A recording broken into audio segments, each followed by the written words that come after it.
Rob and Michelle Reiner's egocentric son, Nick Reiner, who has been arrested on charges of murder in their stabbing deaths, had serious behavioral issues from a very young age, Page 6 is told.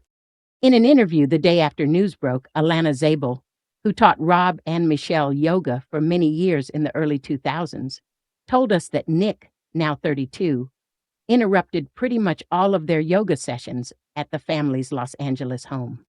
She said the disruption lasted 20 minutes or so, elaborating to the Daily Mail that the outbursts were intense and involved a lot of screaming.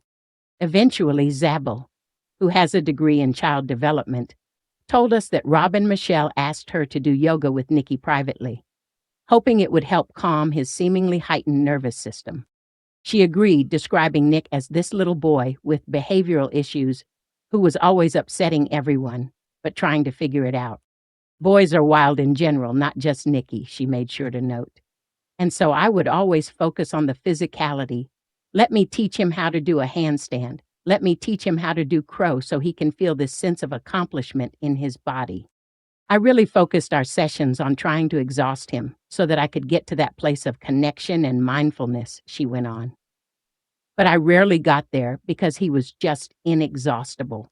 Zabel recalled Nick being unusually energetic and wondered whether attention deficit hyperactivity disorder was ever at play, as children and teens with ADHD are more likely to abuse substances, according to the Child Mind Institute.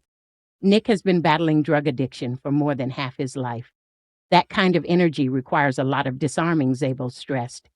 But I know a lot of kids who were of that intensity who turned out to be well-adjusted adults. Zabel pointed out that there are always many variables to consider when it comes to a child's behavior, including genetic components. There's also the fact that the Reiners live in Hollywood. I have witnessed the children of Hollywood personalities have a really difficult time because they are living in a fantasy world. The parents are prioritizing many things, including them, but there's often a perception of negligence, she said. Then living in a major city where drugs are so accessible. You can use the name of someone, and it can lead kids down the wrong road if they don't have the right guidance. In Nick's case, however, Zabel feels he did have the right guidance, as Rob and Michelle did everything in their power to help their son. She claimed they tackled his problems head on, even though they were passionate people with very demanding lives.